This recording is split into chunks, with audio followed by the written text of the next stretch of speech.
Bien, muchas gracias. Buenas tardes otra vez. Vamos a orar antes de comenzar. Señor, te damos gracias por este tiempo. Gracias, Señor, por este momento que podemos estar delante de tu presencia y estudiando tu palabra, Señor. Gracias, Señor, por el privilegio que tenemos de poder abrir la Biblia con libertad y poder conocer más de ti, conocer cuál es tu voluntad para nosotros, Señor. Por favor, Padre, pedimos que bendigas muy especialmente este tiempo, que nosotros podamos adorarte con nuestra atención al escuchar tu palabra, que tu Espíritu Santo nos guíe, Señor, y habla a nuestros corazones, que podamos ser desafiados a vivir para ti, Señor, por el precio que fue pagado por nosotros, por el amor y misericordia que nos demuestra, Señor. Que nuestras vidas sean para ti. Pedimos estas cosas en el nombre de nuestro Salvador Jesús. Amén.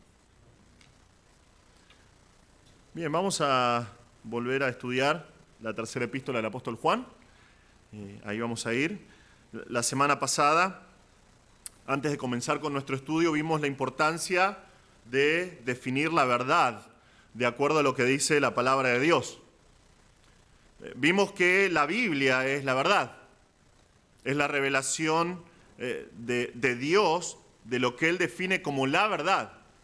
Dios es un Dios de verdad, es algo que la palabra de Dios dice vez tras vez, es parte de su naturaleza, es uno de sus atributos. Él es un Dios de verdad, Él es verdad. Y por lo tanto, este libro que nosotros tenemos en nuestras manos, la palabra de Dios, la Biblia, debe ser la guía de nuestras vidas. No solamente a manera de un manual de reglamentos, ¿verdad? De los pros y los contras, las cosas que tengo que hacer y las cosas que no tengo que hacer, sino que vimos que la palabra de Dios, la Biblia que nosotros tenemos, es lo que el Señor usa para santificarnos, es lo que dijo el Señor en Juan 17. Dijo, santifícalos en tu verdad, tu palabra es verdad. Es a través de su palabra que nosotros nos santificamos, nos apartamos, conocemos más al Señor. Y es lo que nos hace libres.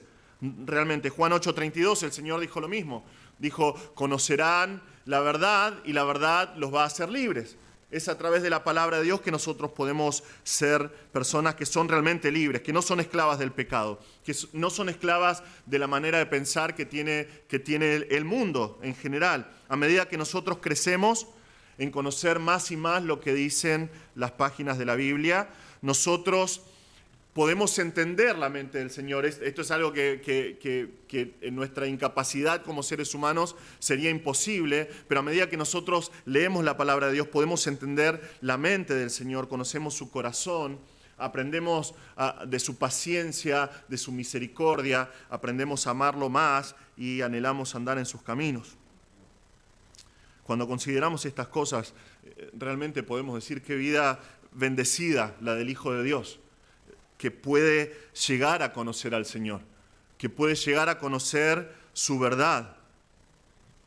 En medio de un mundo donde todo es relativo, nosotros podemos caminar confiados. Nosotros podemos vivir disfrutando de la paz que proviene de saber que estamos en el camino correcto, de que andamos de acuerdo a la verdad. No pensamientos de hombres, no ideas de hombres, sino lo que dice la palabra de Dios. Luego comenzamos a estudiar la epístola propiamente dicha. Vimos que el apóstol Juan es el autor de esta tercera epístola, que nosotros llamamos la tercera de Juan. Vimos que se nos presentó a este hombre, Gayo o Gaius, el amado, alguien que es amado por Juan.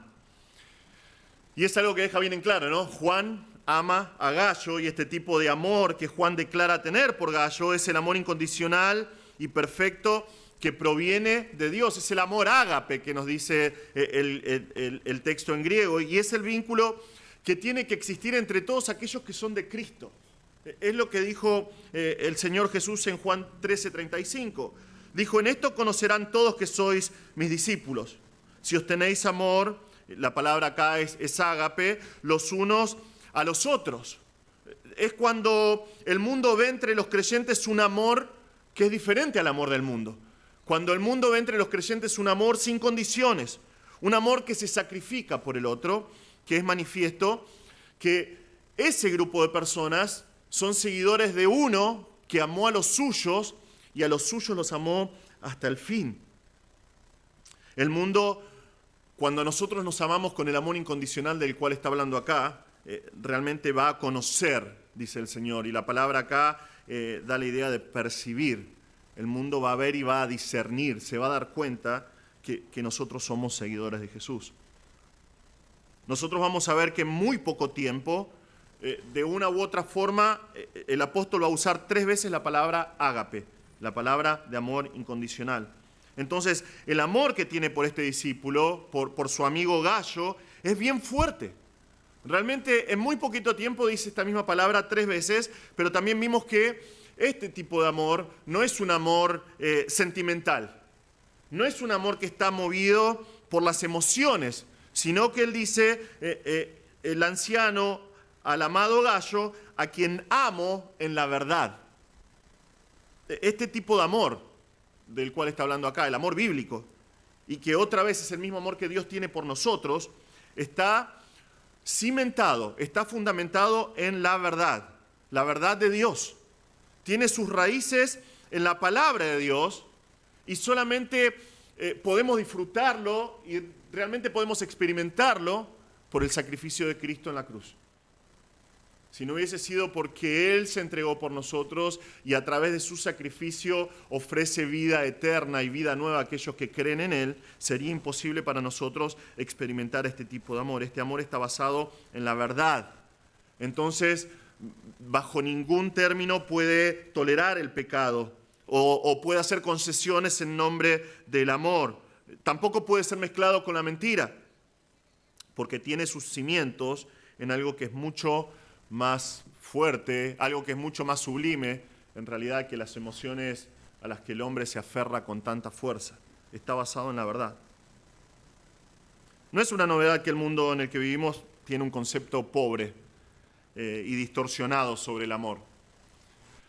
Justo estamos hablando de estas cosas y entre la semana pasada y este domingo el mundo celebró el día de San Valentín, el día de los enamorados, ¿verdad? Y todos estaban hablando acerca del amor y en cada esquina había personas vendiendo rosas, porque aparentemente si amás a alguien le tenés que regalar rosas.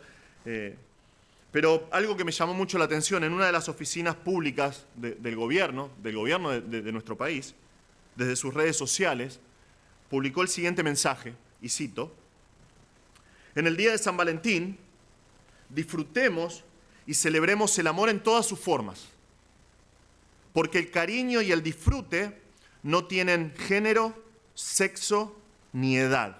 Feliz Día del Amor y la Amistad. Fin de la cita. Yo estaba escandalizado por esto, por todas las implicaciones que hay en este texto. Es una barbaridad y una aberración tras otra lo que dice acá, y podríamos pasar horas refutando estas cosas a la luz de lo que dice la palabra de Dios. Pero basta con decir que esto, que puso otra vez de manera oficial una de las oficinas de nuestro gobierno, no tiene nada que ver, absolutamente nada que ver, con el amor que Dios describe en la Biblia y del amor que está hablando Juan que tiene por Gayo. Juan nos deja en claro cuál es el vínculo que lo une a Gayo. Es un amor que está basado en la verdad de la palabra de Dios. Entonces, a la luz de esta declaración, nosotros tendríamos que preguntarnos cómo es el corazón de alguien que ama en la verdad. ¿Cómo se manifiesta este tipo de amor de manera práctica? Porque una cosa es decir, yo te amo en la verdad, y otra cosa es manifestarlo. ¿Cómo se manifiesta de manera práctica? ¿Cómo es que piensa una persona que ama conforme a la verdad? Bueno, vamos a ir a 3 de Juan y vamos a leer los primeros 4 versículos. Dice así la palabra de Dios: el anciano a Gayo, el amado, a quien amo en la verdad. Amado, yo deseo que tú seas prosperado en todas las cosas y que tengas salud, así como prospera tu alma. Pues mucho me regocijé cuando vinieron los hermanos y dieron testimonio de tu verdad, de cómo andas en la verdad. No tengo yo mayor gozo que este, el oír que mis hijos andan en la verdad. Este es nuestro texto para hoy. Y en él nosotros vamos a ver 3 cosas. Juan nos va a mostrar que el que ama de acuerdo a la verdad, ora fervientemente por aquel a quien ama. Vamos a ver que el que ama en la verdad tiene regocijo al saber que la vida de otra persona, la persona que ama, es un reflejo de la verdad. Y finalmente vamos a conocer cuál es la cosmovisión de alguien que ama de acuerdo a la verdad. Entonces primero vamos a ver la oración de alguien que ama en la verdad. Versículo 2 dice: Amado, yo deseo que tú seas prosperado en todas las cosas y que tengas salud, así como prospera tu alma. Recordemos que esto es una carta personal, es muy diferente a una epístola. Una epístola es mucho más extensa, a veces tiene mucho contenido, aunque esto tiene contenido doctrinal, pero tiene mucho más contenido doctrinal. Pero esta es una carta personal y tiene el modelo que se usaba en el primer siglo en el Imperio Romano. Luego del saludo de introducción que vimos en el versículo 1, en general quien escribía daba una expresión de buenos deseos para el receptor de la carta. Por ejemplo, un comentarista comparte el registro de una carta de esta época. Aparentemente eran creyentes, pero se trata del capitán de un barco que le está escribiendo a su hermano y dice esto, cito: de Ireneo a su hermano Apolinario, se te saluda. Oro constantemente para que tengas salud. Yo disfruto de buena salud. Fin de la cita. El apóstol hace lo mismo acá. Vemos como que hay una expresión de buenos deseos, pero en realidad va mucho más allá de una expresión de buenos deseos, como vamos a ver. Pero Juan comienza por decir amado. Otra vez, en solo 11 palabras en el texto original griego, vemos la idea de este vínculo de amor entre estas personas. Y la forma, si vos lo lees en griego, hay algunas variaciones muy, muy pequeñas, casi imperceptibles, pero la forma en que está escrita esta palabra amado es bastante rara y es muy enfática en el griego, porque es un adjetivo vocativo, se llama. Por ejemplo, el versículo 1, cuando dice el anciano al amado, Gallo, dice el amado, al amado. ¿A quién va dirigida la carta? Pero acá sería como decir amado, de manera enfática. Es más, en el griego clásico, si un adjetivo así está en el medio de la frase, en general se añade una omega, una letra omega, para que la expresión sea como, oh amado, porque es la manera en que enfatizaban lo que querían decir. Bueno, acá está haciendo eso Juan. Está diciendo, oh amado, llamándolo a Gallo. Y comienza de esta manera tan hermosa su mensaje. Para mostrarle, te amo en la verdad, realmente sos amado por mí y quiero decirte cuál es el deseo de mi corazón. En realidad está diciéndole cuál es su oración por Gallo. Porque este verbo que se usa acá, el verbo eukomai, no es simplemente un buen deseo. No es simplemente decir algo con buen ánimo, oh, ojalá que te vaya re bien. Acá esto es una oración, es un pedido ferviente por otra persona delante de Dios. Algunos ejemplos de la palabra de Dios, del uso de este verbo. Pablo, en Hechos 26, 29, él dice, quisiera Dios que por poco o por mucho, no solamente tú, sino también todos los que hoy me oyen, fueseis hechos tales cual soy yo, excepto estas cadenas. ¿Recuerdan? Pablo está delante del rey Agripa y delante de toda la corte, y él está hablando y dando testimonio, y él dice, yo realmente quisiera, no es quisiera a Dios, la idea que da en el griego es realmente yo quisiera delante de Dios que cada uno de ustedes fuese como yo, que cada uno de ustedes conociese al Señor. Es ese deseo ferviente por algo que está hablándole al rey Agripa. Un capítulo más adelante en Hechos, cuando están viajando en el barco y ya se complicaron las cosas y hace 14 días que están a la deriva arriba del barco, el texto nos dice que empezaron a medir, ¿no? Y cada vez había menos profundidad en las aguas y nos dice, y ansiaban que se hiciese de día. Obviamente ansiaban ver dónde estaban ubicados, dónde estaba la tierra firme. Cuando dice ansiaban que se hiciese de día, usan este mismo versículo, esta misma palabra en griego, perdón.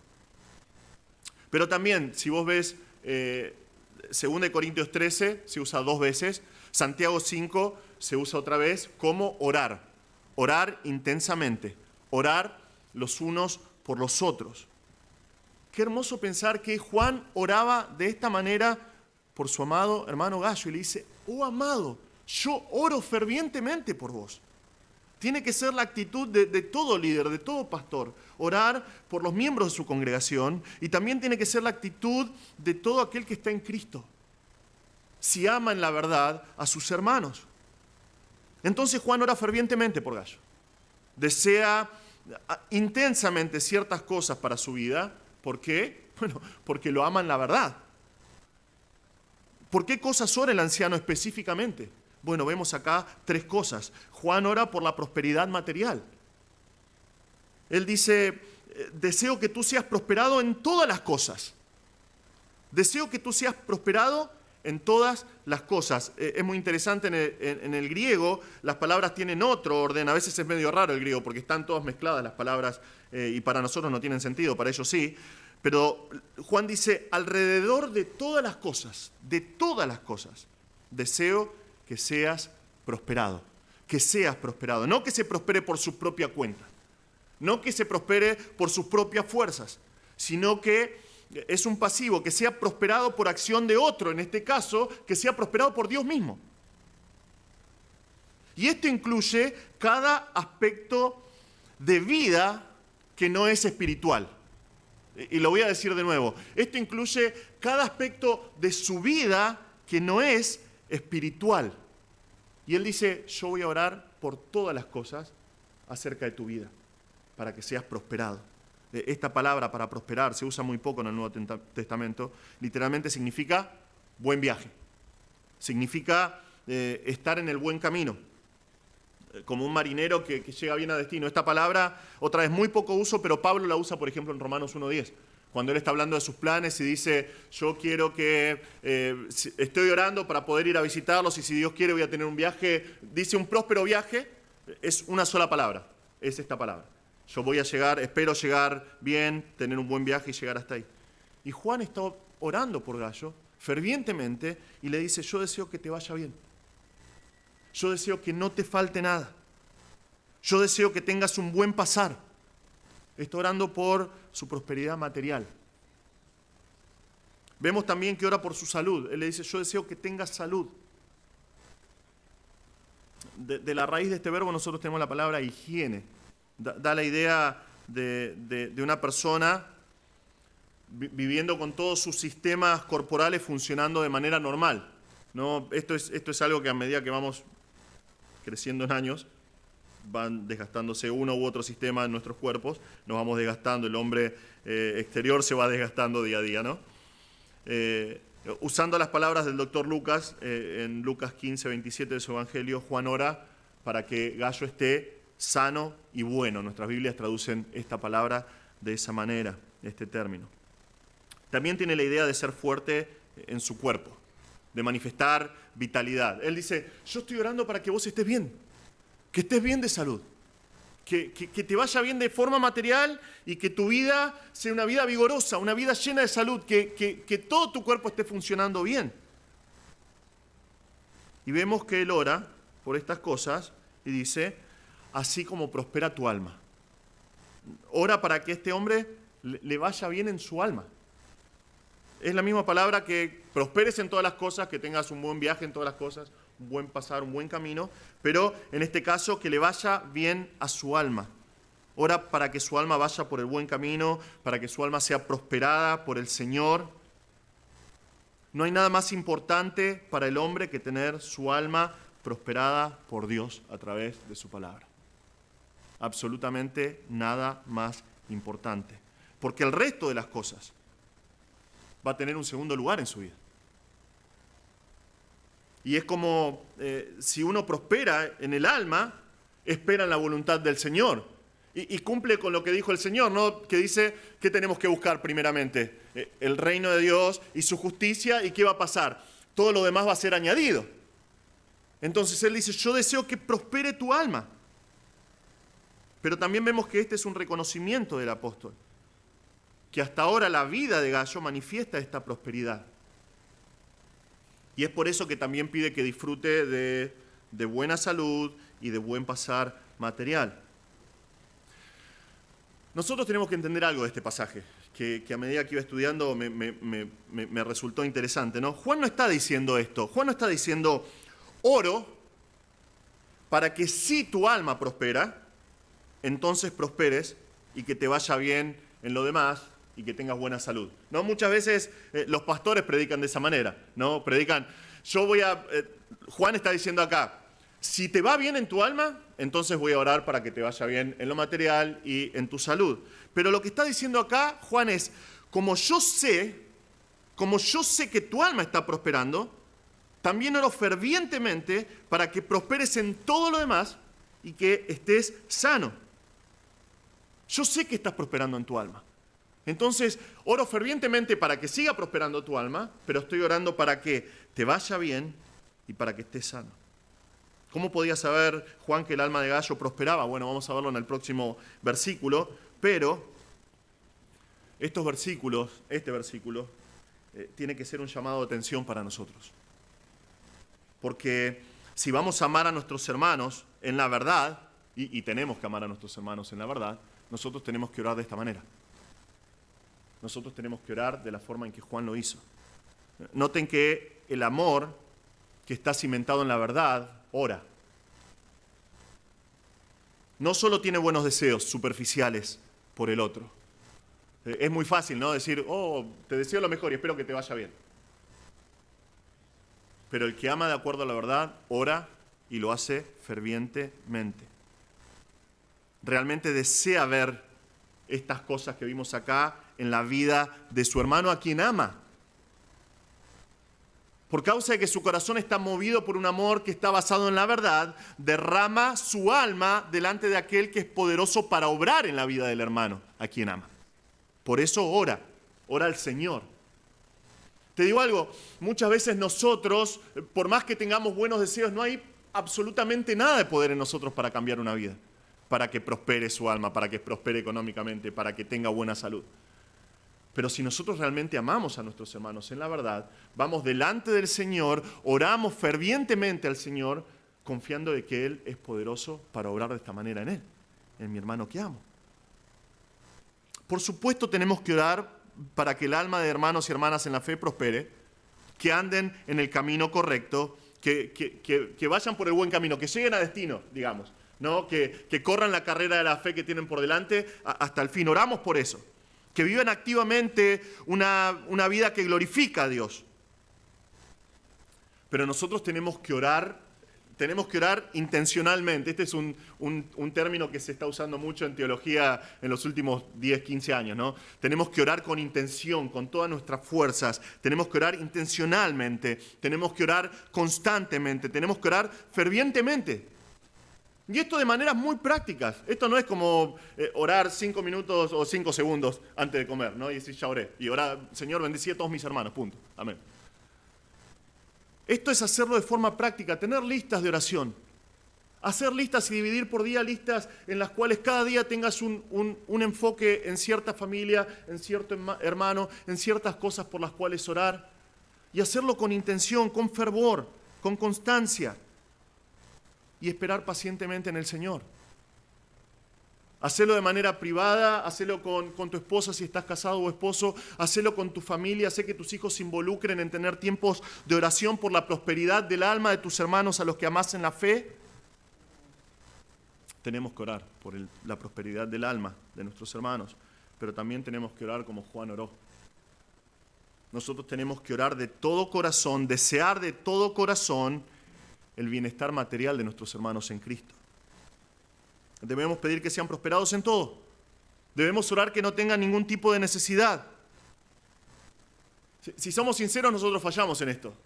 Muchas veces nosotros nos volvemos casi gnósticos, ¿no? Y pensamos que sería carnal o sería malo orar de esta manera. Que a veces que lo material no importa, porque lo que importa en nuestras vidas es lo espiritual, ¿no? Eso es re gnóstico, ¿no? Pero Juan no hace así. Juan nos muestra lo contrario. Si amamos en la verdad, nosotros tenemos que orar fervientemente al Señor por el bienestar económico y material de los demás. Vemos que Juan lo hace. ¿Por qué nosotros no habríamos de hacerlo? Y debemos orar por la salud física de nuestros hermanos. La mayoría de las veces, ¿cuándo oramos por nuestros hermanos? Por su salud. Si somos sinceros, cuando nos enteramos que están enfermos. Cuando nos enteramos que algo malo les ha pasado. Debemos orar antes de que estén así. Debemos interceder los unos por los otros para que el Señor nos conceda buena salud. que nos proteja de accidentes, que nos dé cuerpos fortalecidos. ¿Para qué? Para poder servirle mejor. Por supuesto, muchas veces el Señor en su soberanía hace que nosotros atravesemos tiempos de enfermedad o de accidentes o problemas de salud. Por supuesto que sí, Él es soberano y Él se glorifica a través de esas cosas. Pero eso no nos quita la responsabilidad encima que nosotros tenemos que orar. Muchas veces es fácil no esquivar la responsabilidad de decir, bueno, pero Dios es soberano y por eso está enfermo. Amén, amén. Muchas veces sucede así, pero es nuestra responsabilidad orar antes por la salud de nuestros hermanos. ¿Qué sabemos nosotros qué accidentes se van a evitar o qué enfermedades se van a evitar si nosotros no oramos por nuestros hermanos? Tenemos que orar como lo hizo Juan. El apóstol entiende la intensidad con la que vive Gayo. Vamos a ver eso. Él es una persona que está entregada al Señor, que está entregada al servicio de la iglesia y al amor a los hermanos. Y entonces no solamente ora por la prosperidad de su alma, ora por su salud, por sus necesidades materiales. Qué lección para nosotros, qué desafío para nosotros. Que nuestro amor por nuestros hermanos, basado en la verdad, se manifieste de esta manera y que oremos como Juan ora. Pero esa es solo la primera cosa que vemos en la epístola. A continuación vemos el gozo de alguien que ama en la verdad. Dice, pues mucho me regocijé cuando vinieron los hermanos y dieron testimonio de tu verdad, de cómo andas en la verdad. A veces se pierde un poquito la intensidad o la profundidad de las palabras durante la traducción, y es normal eso, ¿no? Muchas veces estás estudiando y las traducciones a veces es normal eso, ¿no? Porque son seres humanos que están traduciendo. Pero acá Juan dice, ciertamente fui alegrado. Esto es un pasivo, no se alegró por sí mismo. Hay algo que lo hizo que se alegre de esta manera, que se regocije, y no mucho, sino muchísimo. Excesivamente Él se alegró, es bien enfático. Él se alegró muchísimo al saber que Gayo prosperaba en su alma y que esto era visible a todos y que se manifestaba de manera constante, como vamos a ver. ¿Cómo es que lo supo? Bueno, acá tenemos la respuesta de parte de Juan. Él dice, vinieron los hermanos. ¿Quiénes son estos hermanos? Cuando estudiamos el trasfondo histórico, cuando estudiamos el contexto de lo que pasaba en este tiempo, nos encontramos con estos hombres creyentes que eran predicadores itinerantes, personas que iban de un lado al otro del imperio predicando el evangelio a los incrédulos, pero también predicando la palabra de Dios en las iglesias, e iban de un lado al otro, no tenían nada en sus vidas y se quedaban donde pudiesen recibir alojamiento. Vamos a ver esto con mucha más profundidad la semana que viene, pero es algo que vemos acá en la carta. Es muy posible que estos hombres hayan sido enviados por Juan a las iglesias de la región donde vivía Gayo, y entonces al estar cerca el mismo Gayo los hospedó en su casa. Y estos hombres volvieron a Éfeso. Juan estaba en Éfeso en este tiempo. Y cuando llegaron a Juan, nos dice que dieron testimonio. Le contaron cómo estaban las cosas en la iglesia, cómo estaban las cosas entre los hermanos, y hablaron de Gayo. Esto es algo muy común, realmente, aún hoy entre los pastores, ¿no? Aún hasta el día de hoy, no porque queremos chusmear, ¿no? Sino porque tenemos un interés real por las personas. En conferencias o cuando nos visitamos, preguntamos, ¿cómo está aquella persona? ¿O cómo está esta familia? Porque queremos saber, tenemos un vínculo con ciertos pastores y hablamos de estas cosas. Hace muy poquito tiempo atrás, 10 días atrás, una cosa así, viajamos a la ordenación de un pastor, del pastor Luciano Salazar en Córdoba. Y había, 20 y pico, casi 30 pastores de todo el país. Y fue una real alegría para los pastores, encontrarnos con otros pastores es re lindo tiempo, ¿no? Y hablábamos con algunos pastores, ¿cómo está este hermano? Y al final se contactó con vos esta persona, y cosas así, ¿verdad? Cuando me estaba preparando para el pastorado y viajé a México, estuve un tiempo en la iglesia de Pastor Enoch, recuerdo el primer día que llegué, Pastor Enoch me vino a buscar.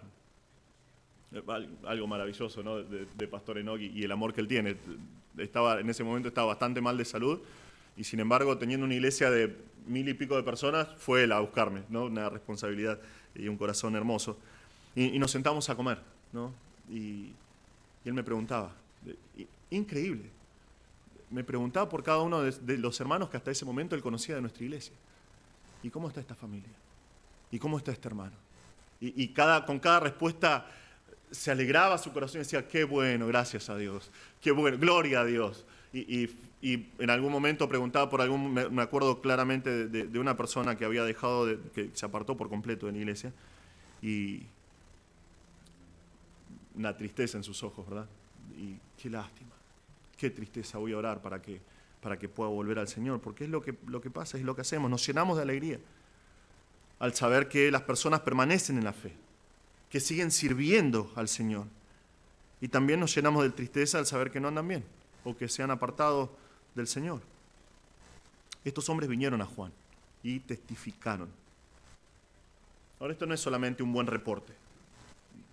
Esto es una declaración solemne de algo o de alguien.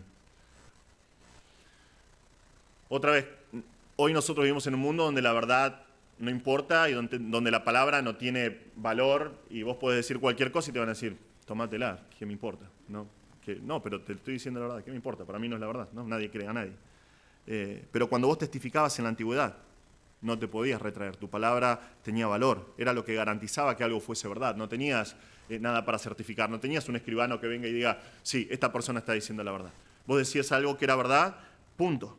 Uno tenía la obligación de proclamar lo que era la verdad, era la cosa correcta para hacer. Nosotros ayer estamos estudiando Apocalipsis en Dulos, ya casi estamos por terminar, nos falta un mensaje más, y al final del libro, este mismo Juan, dice, yo, Juan, soy el que oyó y vio estas cosas. Juan está hablando acerca de la Nueva Jerusalén. Está hablando acerca de las cosas que vamos a disfrutar en el estado eterno. Cómo va a ser la santa ciudad de la Nueva Jerusalén. Y está maravillado. Y cuando está terminando de decir estas cosas, dice, yo, Juan, soy el que oyó y vio estas cosas. Esto es una declaración impresionante. Es decir, lo que yo vi es la absoluta verdad. Nosotros tenemos la seguridad de que lo que dijo Juan es verdad porque el Señor dice, ¿no? Escribe estas palabras porque son fieles y verdaderas. Provienen de Él, que es fiel y verdadero. Pero el testimonio de Juan le pone el sello. En este tiempo una declaración así fue considerada como la verdad absoluta. Punto. Ellos hicieron esto delante del anciano Juan. ¿Qué fueron las cosas que escuchó Juan sobre Gallo? Primero vemos que ellos testificaron de la verdad de nuestro hermano, pero Juan dice, los hermanos dieron testimonio de tu verdad. Dieron testimonio de tu verdad. Nosotros la semana pasada hablamos un poco sobre esto. A veces hablas con alguien y le presentás las verdades del Evangelio. Te preparás durante un tiempo y orás por la persona y exponés el tiempo que sea necesario para dejarle en claro a la persona el concepto del Evangelio, que Cristo vino a este mundo para salvar a los pecadores, que si el pecador se arrepiente delante de Dios y reconoce que es un pecador y que necesita la salvación, Cristo le da perdón y vida eterna, etcétera, etcétera, etcétera. Después de una exposición que a veces es bastante larga, la persona te mira, no se le mueve un pelo y con apatía te dice, bueno, esa es tu verdad. Yo tengo otra verdad. Para mí, Dios me va a perdonar porque no soy tan mala persona. Es interesante que no dicen, no, yo me considero una buena persona. La mayoría de las veces dicen, no soy tan malo como los demás. Pero no fue lo que sucedió acá. Acá estos hombres dieron testimonio sobre la verdad de Gallo. Pero hay algo distinto acerca de la verdad de Gallo. No era su propia verdad, aunque dice tu verdad. Él no seguía la verdad de manera automática. Lo que sucedió con Gallo acá es el camino natural, el camino lógico y normal de la persona que tiene su alma prosperada en Cristo. La persona está ahí perdida en sus delitos y pecados y sin destino y sin rumbo en esta vida, y viene alguien y le predica el Evangelio, le comparte las buenas nuevas y le dice, Cristo murió por vos. Y Él promete vida eterna a aquellos que se acercan a Él. Entonces Dios le da fe para creer a la persona se arrepiente y es salva. Y luego de ser salva, una persona viene, puede ser la misma persona u otra persona, y lo instruye en la palabra de Dios. Tiene que ser así, de a poco la persona comienza a tener una perspectiva nueva de las cosas, comienza a ver las cosas de acuerdo a lo que dice la palabra de Dios y comienza a tener sus propias convicciones basado en lo que está leyendo. Me hace acordar mucho al rey Josías en 2 Crónicas 34. La palabra de Dios nos dice que con solo 8 añitos comenzó a reinar, un muchachito. Y nos dice que siendo un muchacho, comenzó a buscar al Dios de David su padre, ¿no? Nos dice que comenzó a buscar al Dios de David su padre. Si miraba a su familia cercana, su padre fue un desastre, su abuela fue un desastre, su abuelo fue un desastre. Entonces, ¿qué es lo que hizo? Buscó en su genealogía, buscó a alguien que sea un ejemplo, alguien piadoso a quien imitar. Solo 5 versículos después, cuando él tiene 26 años, llama a sus siervos, y nos dice el texto, llama a sus siervos para que reparasen la casa de Jehová su Dios. Cuando comenzó a buscar al Señor, buscó el ejemplo de otros y dijo, voy a buscar a Jehová, el Dios de David mi padre. Pero llegó un momento en su vida en que dijo, Jehová es mi Dios.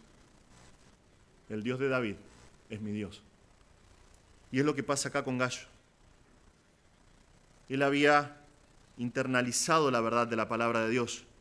Él se apropió de esa verdad. La verdad de Dios, la verdad que él aprendió de Juan. Ahora era su verdad. Era lo que dictaba su manera de vivir. Y no solamente esto, Juan dice que ellos testificaron de su verdad y de cómo andaba en la verdad. Otra vez tenemos la misma palabra que en versículo 2, de la manera en que este hermano andaba en la verdad. Esto es una palabra hermosa en el griego, muy descriptiva. Es la palabra peripatejo. Nosotros tenemos de peri, que significa alrededor. Es de nosotros, por ejemplo, tenemos palabras como periferia, perímetro, ¿no? Una distancia alrededor nuestro en círculo. Y patejo, que significa caminar. O sea, caminar completamente alrededor de algo. Tiene la idea de caminar y cerrar un círculo, pero también tiene la idea de caminar, de ir de acá para allá en el griego. Significa regular tu vida en torno a algo, manejarte dentro de ciertos límites. En Juan 1:36, por ejemplo, Juan el Bautista está con sus discípulos y mira, justamente está con Juan acá, y mirando a Jesús que andaba por allí, esa palabra, peripatejo, andaba por allí, dijo, he aquí el Cordero de Dios. Jesús andaba por allí, no es que Jesús estaba caminando en círculos, sino que estaba moviéndose en ese lugar, que estaba interactuando con el entorno, con las personas que estaban ahí. Y acá Juan dice que estos hermanos testificaron que Gallo andaba en la verdad, y el tiempo en el que muestra que lo hacía es que era una actitud constante de él, de moverse de un lado al otro, de caminar en la verdad. Gallo no solamente caminó en la verdad en la presencia de Juan, hubiese sido fácil, ¿no? Caminar en la verdad, o aparentemente en la verdad, en la presencia de Juan para aparentar y quedar bien parado. No lo hizo solamente en frente de estos testigos solamente. Gallo fue un testimonio constante de la verdad, de la palabra de Dios, transformando una vida. Él conducía su vida de acuerdo a la verdad. Él caminaba en la verdad. Esto produjo muchísimo gozo en el corazón de Juan. Él dice, ciertamente me alegré muchísimo. ¿Por qué? ¿Por qué? Porque si el testimonio de la Biblia es confiable, y eso está fuera de discusión, el testimonio de la palabra de Dios es confiable porque es la verdad, entonces nosotros tenemos en nuestras Biblias, tenemos en nuestras manos el registro de la verdad de Dios revelada para nosotros. Y no hay nada más importante en la vida del hombre que eso. No hay nada, absolutamente nada más importante que lo que dice la palabra de Dios para nosotros. No por nada el Salmo 1 dice, bienaventurado el varón que no anduvo en consejo de malos, ni estuvo encaminado de pecadores, ni en silla de escarnecedores se ha sentado, sino que en la ley de Jehová está su delicia, y en su ley medita de día y de noche. ¿Por qué? ¿Qué es lo que hace? Apropia la verdad de la palabra de Dios y la hace su verdad. Será como árbol plantado junto a las corrientes de aguas, que da su fruto a su tiempo y su hoja no cae. Otra vez está manifestando esa vida de andar en la verdad y finalmente dice, y todo lo que hace, prosperará. ¿Cómo no va a prosperar? ¿Cómo no va a andar en el buen camino? Porque está en el buen camino, el camino de la palabra de Dios. Cuando una persona se aferra a la verdad de Dios y la hace su verdad y se conduce de acuerdo a su consejo, realmente vive de la manera más alta que el ser humano puede vivir, que es de acuerdo al diseño que Dios ha establecido en su palabra. El desafío para nosotros es ser personas como Gallo, personas que hacen de la verdad de Dios nuestra verdad. Tenemos que apropiarnos del mensaje de la Biblia y hacerlo nuestro. Si nosotros lo vemos como un conjunto de reglas solamente, lo vemos como los sí y los no para hacer en nuestra vida. Si nosotros lo vemos como la opinión de un líder o de un pastor solamente, y esto es algo que constantemente tratamos de taladrarle la cabeza a nuestros jóvenes, ¿no? Que no sea el Dios de tu pastor, que no sea el consejo de tu pastor, que sea la palabra de Dios para vos, que sea tu verdad. Si lo ves solamente como un conjunto de principios o un libro con buenas historias, no va a haber diferencia. Nuestras vidas no van a manifestar absolutamente ningún tipo de cambio. Pero si nos aferramos a la verdad con la convicción de que es el mensaje de Dios para mí, exclusivamente para mí, esto va a producir cambios en mi vida cotidiana. Voy a tomar decisiones basadas en la verdad. Y va a hacerse una constante en mí de andar en la verdad. Y los demás van a poder verlo, como vemos en esta carta con nuestro hermano Gallo. Estaba escuchando un pastor y que hablaba acerca de eso, de nuestra vida devocional. Me pareció increíble el ejemplo, por eso me gusta compartirlo. Él dice que muchos cristianos se acercan a la palabra de Dios como alguien que se va de vacaciones a un hotel lujoso, ¿no? Y eso está bien, vos vas a un hotel lujoso y tenés todas las comodidades, y es algo a lo que vas por un muy poquito tiempo y disfrutás y decís, uy, qué bueno todo esto, y después volvés a la rutina de tu vida y a trabajar y así, ¿no? Cuando nosotros en realidad nos tenemos que acercar a la palabra de Dios como si fuese nuestra casa. ¿Qué haces en tu casa? Vos vas de acá para allá, ¿no? Cocinás, dormís, te tirás un rato, ¿no? La palabra de Dios tiene que ser en nosotros como nuestro hogar, donde constantemente estamos relacionando, no solamente un tiempo a la mañana cuando haces tus 15, 20, 30 minutos de devocional, sino un constante.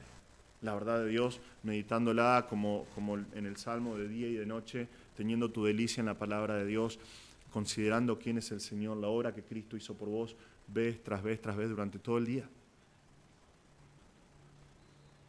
Y eso va a causar un efecto en tu vida y en mi vida. Vamos a poder verlo, vamos a poder ver el mismo efecto que hay en la vida de Gallo, vamos a caminar de acuerdo a la verdad.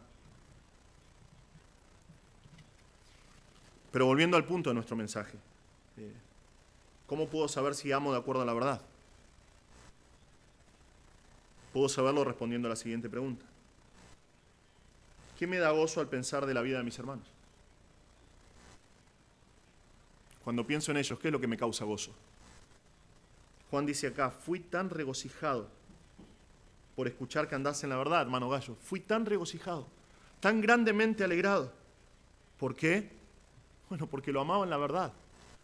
Y sabía que por ese reporte, este hombre estaba viviendo de la manera más alta que un ser humano puede vivir. Yo tengo que preguntarme, ¿realmente me causa gozo saber que mis hermanos andan en la verdad? ¿O no me interesa? ¿O no se me mueve un pelo al escucharlo?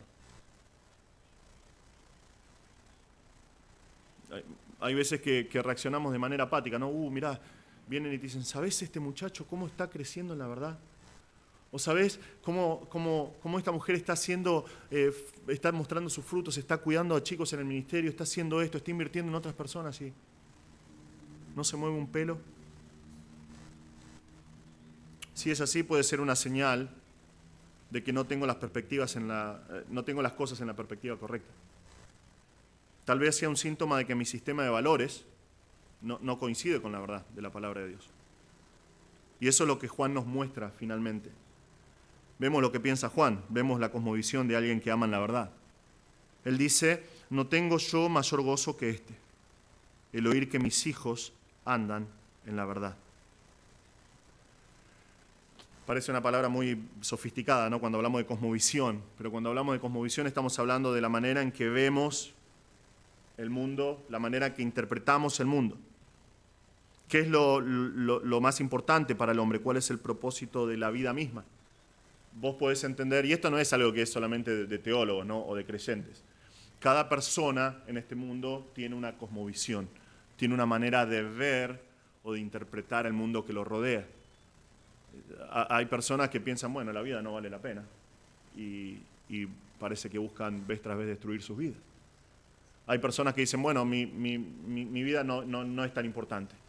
Entonces viven ensimismadas y sin tener interacción con otras personas.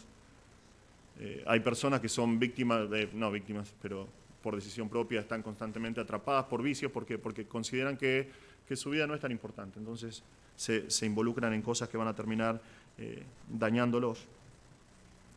Cada persona vive y decide basado en la cosmovisión que tiene, basado en la perspectiva que tiene del mundo.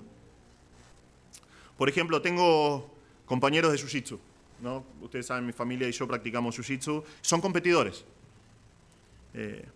Justamente antes de venir para acá, uno de mis amigos estaba compitiendo en la final, perdió la final. Pero bueno, hablé un montón de veces con ellos, en un montón de oportunidades. Para ellos no hay nada, absolutamente nada más importante que ganar un torneo. No hay nada que sea más atrapante que experimentar la adrenalina de luchar con otra persona. ¿Por qué? Porque se encuentran con una persona que no saben quién es y van a luchar y van a poner toda su fuerza para vencer a esa persona. Ellos se preparan todo el año para competir. Hacen dietas estrictas. Evidentemente yo no soy un competidor, ¿no? Pero hacen trabajo físico, aparte del entrenamiento que de por sí es re desgastante. Pero ellos hacen horas extras aparte entrenando. Y realmente si les preguntás te dicen, para mí no hay nada que me guste más que competir. Para mí lo más importante es ir y competir. Y viven de acuerdo a su cosmovisión. Si vos investigás lo suficiente, podés entender qué es lo que le da satisfacción y gozo a las personas que viven sin Cristo. Una página de psicología, como me gusta mucho investigar qué es lo que dice la psicología moderna, argumentando que el dinero no da gozo ni satisfacción, esto es algo que estamos de acuerdo, ¿no? Pero dice que las personas tienen necesidades y creen que si esas necesidades son satisfechas, entonces van a tener gozo y esa es su cosmovisión. Si yo puedo alcanzar esto en la vida, entonces voy a ser feliz. Y esa es la forma en la cual ellos viven. Y de una lista de esas cosas. Y dice, por ejemplo, amigos. Si yo tengo amigos, entonces voy a tener gozo. O el éxito en las relaciones. Si me va bien con una pareja o con otras personas o con mi familia. Otras personas encuentran su satisfacción en la familia porque proporciona un sentimiento de identidad, de pertenencia. Sentir que son necesitados, que son necesarios o queridos por los demás. Hay personas que quieren encontrar cuál es el propósito en sus vidas, es difícil, pero es importante. Tener metas alcanzables, hacer lo que les gusta. Esto es raro, dice cosas que las personas piensan que si satisfacen van a ser felices. Dice, tener la posibilidad de expresarse de manera creativa y emocionalmente. Sensación de que tienen valor, esto es autoestima. Ser entendidos y aceptados por quienes son. Otra vez, piensan que, estas páginas de psicología piensan que si la persona satisface esas necesidades, entonces tiene gozo, ¿verdad? Ahora yo me pregunto, ¿te imaginas Juan al final de su vida? Y le preguntás, Juan, ¿qué es lo que te da mayor gozo? Y que te responda, bueno, mi mayor gozo es que mis hijos tengan la posibilidad de expresarse de manera creativa y emocionalmente. Sería una locura, ¿verdad? Juan no hace esto, en versículo 4. De todas las cosas que le pueden causar gozo, él dice, no tengo yo mayor gozo que este. Acá usan una variación que aumenta, que duplica. Nosotros tenemos la palabra en griego, la palabra mega, ¿no? Que nosotros mismos la usamos, ¿no? Es mega, es algo que es gigante. Bueno, acá usa una una palabra que aumenta, que duplica el significado de mega. De entre todas las cosas, no tengo un gozo más grande, que este, el oír que mis hijos andan en la verdad. Juan vivía en un mundo difícil. La iglesia realmente estaba en peligro. Eran tiempos muy peligrosos, si vos lees Primera de Juan, Segunda de Juan, Tercera de Juan, que son casi las últimas cartas. La iglesia estaba realmente en peligro. Si no fuera por la mano de Dios, si no fuera porque Cristo prometió que nadie, ni las puertas del Hades iban a prevalecer contra la iglesia hubiese dejado de existir por completo. Se levantaron muchísimos falsos maestros. Pensá en este tiempo que Juan está escribiendo, es el último apóstol que queda. Los discípulos son pocos pero buenos, son personas que están andando firmes en la fe, pero los falsos maestros se están multiplicando de manera exponencial. Se levantan estos falsos maestros. Van de iglesia en iglesia llevando falsas doctrinas. Eso es lo que nosotros vemos. Vamos a ver un poquito acá en Tercera de Juan, lo ves en Segunda de Juan, lo ves un montón de veces en Primera de Juan. Van atentando contra la verdad, van confundiendo a los hermanos. Muchos se habían apartado de la fe por esto. Varios de los apóstoles vivieron esta triste realidad. Casi 2 décadas antes, el apóstol Pablo, escribiendo a Timoteo en 2 Timoteo 4, le dice: procura venir pronto a verme, porque Demas me ha desamparado, amando este mundo, y se ha ido a Tesalónica. No había nada más triste para ellos que invertir en la vida de una persona, desarrollar una relación de discípulos tan entrañable que los llamaba su hijo, y que luego se aparten del camino. Esto destruía el corazón de estos líderes. Pero Gallo permanecía firme en la verdad. Y Juan dice, la idea es cada vez que alguien viene y me cuenta estas cosas, cada vez que escucho un reporte así, me alegro. Porque no hay nada más importante que saber que mis hijos andan en la verdad. Absolutamente nada más importante que saber que caminan en los pasos establecidos en la palabra de Dios. ¿Cómo puedo saber si amo en la verdad?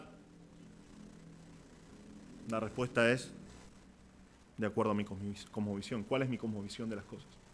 ¿Cuál es mi sistema de valores? ¿Qué es lo que produce más gozo en mí? No es lo que produce gozo, ¿no? Eso lo vimos en el punto anterior, pero ¿qué es lo que produce más gozo en todo el mundo, en mi corazón, en cuanto a mis hermanos? Si amo en la verdad, si amo de acuerdo a la verdad, lo más importante, lo que va a producir más gozo, es saber que sus vidas se mueven de acuerdo a la verdad. Porque si andan en la verdad, otra vez, lo demás no importa. Si caminan en la verdad, el resto son detalles de los cuales el Señor soberanamente se va a ocupar. Dios va a orar en sus vidas, Dios va a orar a través de sus vidas. El Señor va a ser glorificado, la iglesia va a ser edificada. Bienaventurada la vida de la persona que anda en la verdad, que ha tomado la decisión de invertir tiempo en apropiar la palabra de Dios como lo que va a mover su vida. ¿Cómo se manifestó este andar en la verdad? Porque ya nos dejaron bien en claro, Gallo andaba en la verdad, caminaba en la verdad, se había apropiado, era su verdad. ¿Qué cosas hacía que llamaron la atención de estos hermanos que testificaron de él? ¿Qué es lo que vieron ellos? Bueno, la semana que viene vamos a ver eso, justamente. Vamos a ver las acciones de uno que anda en la verdad. Pero hermanos, estos pasajes nos dan 3 principios que son muy prácticos para saber si en realidad amamos en la verdad. Y tienen que desafiarnos a nosotros a evaluar nuestras propias vidas y ver justamente eso. Este pasaje nos enseña que nosotros tenemos que orar. Nosotros tenemos que orar fervientemente por aquellos que amamos en la verdad. Si amo en la verdad, no solamente voy a tener buenos deseos. Eso no sirve para nada, eso no va a cambiar una vida. No va a cambiar un corazón. Dios puede hacerlo. Porque Dios tiene el poder. Pero nosotros tenemos que orar fervientemente por nuestros hermanos. Tenemos que orar para que su alma tenga un buen viaje, para que su alma esté en el buen camino, para que su alma prospere. Pero también tenemos que orar por su bienestar material. Tenemos que hacerlo. Es lo que sucedió en la iglesia primitiva, ¿recuerdan? ¿Qué es lo que sucedió? Cuando todos los hermanos tenían todas las cosas en común, ¿qué es lo que sucedió? Ninguno de ellos tenía necesidad. Porque es la voluntad del Señor. El Señor nos pone por pruebas muchas veces de escasez y de necesidad para que confiemos en Él. Pero Él siempre provee en su fidelidad. Pero eso no quita de nosotros la responsabilidad de orar por el bien material, el bienestar material de nuestros hermanos. Tenemos que hacerlo. Tenemos que hacerlo. Y tenemos que orar por la salud de nuestros hermanos. Esto es algo que, mientras estaba estudiando, me atravesó el corazón. Fui tan golpeado, tan desafiado por esta verdad. Porque si somos sinceros, nunca oramos de esta manera. Oramos por nuestros hermanos cuando nos enteramos que están mal, y esto no tiene que ser así. Si nosotros amamos a nuestros hermanos, eso se manifiesta en orar por su bienestar, por el bienestar de sus cuerpos. Oramos por su salud, antes de enterarnos que pasan cosas malas, antes de enterarnos que están enfermos o que tienen algún tipo de problema.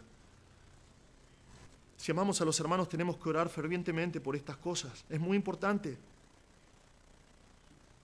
Si amamos a los hermanos, tenemos que tener un gozo genuino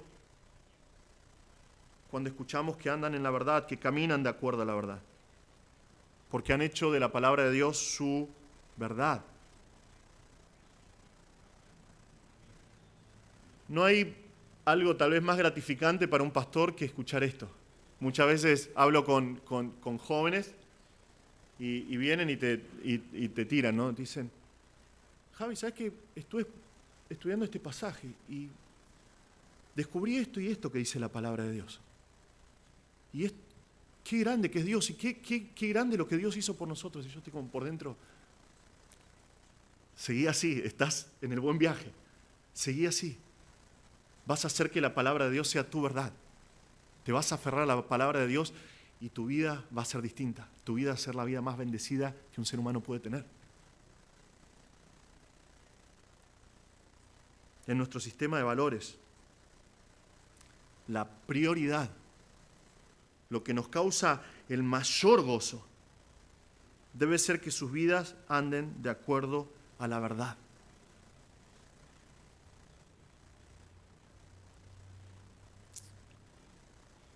Nosotros animamos a las personas a estudiar una carrera, a elegir bien ciertas cosas, decisiones importantes de su vida. Nosotros aconsejamos ciertas cosas, pero la prioridad de nuestras vidas tiene que ser que caminen de acuerdo a la verdad. Nuestra cosmovisión, lo más alto en nuestras vidas, tiene que ser lo que dice la palabra de Dios. Esto es algo que me hablo mucho con mi hijo menor, ¿no? Porque él aparentemente tiene una idea distinta cada día, ¿no? Él dice, cuando yo sea grande quiero ser un soldado. Papi, ¿está bien? ¿Querés que cuando sea grande sea un soldado? Bueno, si Dios te guía, pero quiero que seas un siervo del Señor. Quiero que busques al Señor primero. Y al otro día viene y dice, papi, yo quiero ser un abogado. Y yo, oye, papi, yo quiero ser un médico. Y hay veces, muy cada tanto, dice, papi, yo quiero ser un pastor. Y siempre yo le doy la misma respuesta. Yo quiero que seas un hombre de Dios. Y después el resto no importa. ¿Por qué? Porque si la persona lo hace, el resto de las cosas que son secundarias, que son inferiores, van a estar bien porque van a ser guiadas por Dios. Y es lo que tiene que causarnos mayor gozo de absolutamente todo. El saber que nuestros hermanos están andando en la fe, que caminan en la fe, que se mueven de acá para allá en la fe. Hermanos, que nosotros podamos seguir el ejemplo de Juan, que nosotros podamos amar en verdad y que ese amor por nuestros hermanos se manifieste de esa manera, orando fervientemente los unos por los otros, teniendo gozo, regocijándonos, deseándoles lo mejor y estableciendo la prioridad en nuestras vidas, que es que sigamos juntos la palabra de Dios en el buen camino, en el buen viaje, que seamos prosperados en nuestra alma, como dice Juan acá. Tal vez estás acá y no conoces al Señor. Tal vez estás escuchando o viendo esta transmisión en vivo y no conoces al Señor. La palabra de Dios es clara, hablamos un montón acerca de la verdad, hablamos un montón acerca de la verdad, del Evangelio. Es simplemente eso. La palabra de Dios dice que cada uno de nosotros, cada ser humano en toda la historia de la humanidad ha nacido alejado de Dios y en pecado, por causa de que somos todos descendientes de Adán, que cayó, que pecó, que quebrantó la voluntad de Dios. Cada uno de nosotros nace en pecado, separado de Dios, y a medida que comenzamos a crecer, en el momento que tenemos la oportunidad, decidimos ir en contra de Dios. Decidimos ir por nuestros propios caminos y pecar. Justamente el pecado es eso, es ir en contra de Dios, rebelión en contra de Dios. La palabra dice que cada hombre nace de esta manera, alejado de Dios. Y la Biblia dice que la paga del pecado es la muerte eterna, la separación por la eternidad de Dios. Porque Dios es un Dios justo y es un Dios que no puede tolerar el pecado. Entonces toda persona que es pecadora va a estar alejada de Dios por la eternidad. Esas son las malas nuevas del Evangelio. Pero la palabra de Dios dice que Dios amó tanto al mundo que envió a su Hijo Jesús. Cristo vivió como uno de nosotros, pero Él era Dios hecho hombre. Él vivió sin pecado. Y 30 y pico de años después en este mundo, después de vivir una vida perfecta, porque era Dios, Él fue clavado a una cruz de acuerdo a lo que decía la palabra de Dios que iba a suceder. Él murió en una cruz. Él fue humillado públicamente y Él derramó su sangre en la cruz para pagar por tu pecado y el mío.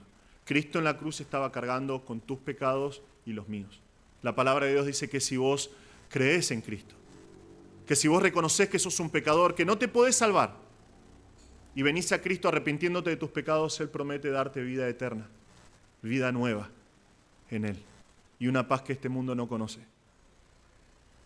Yo te animo que si no conoces al Señor, si todavía estás dudando y no sabes qué es lo que va a suceder si morís hoy, que vengas a Cristo.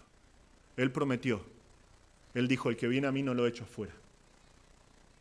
Por favor, si no conoces a Cristo, arrepentite de tus pecados. Vení a Cristo, Él murió por vos. Él sufrió por vos para que vos no tengas que sufrir la muerte eterna en el infierno. Él murió para que vos puedas ir al Padre. Por favor, vení a Cristo si no lo conoces. Si querés puedes hablar con alguno de nosotros después de la reunión para conocer más sobre Jesús. Y hermanos, nosotros, que podamos ser personas que aman de acuerdo a la verdad, que aman como Juan amó, que eso sea palpable, que sea visible en nuestra vida como iglesia, que seamos personas que aman de acuerdo a la verdad. Vamos a orar. Señor, te damos muchas gracias por este tiempo. Gracias, Señor, por tu palabra y por, como dice el salmista, es una lámpara a nuestros pies.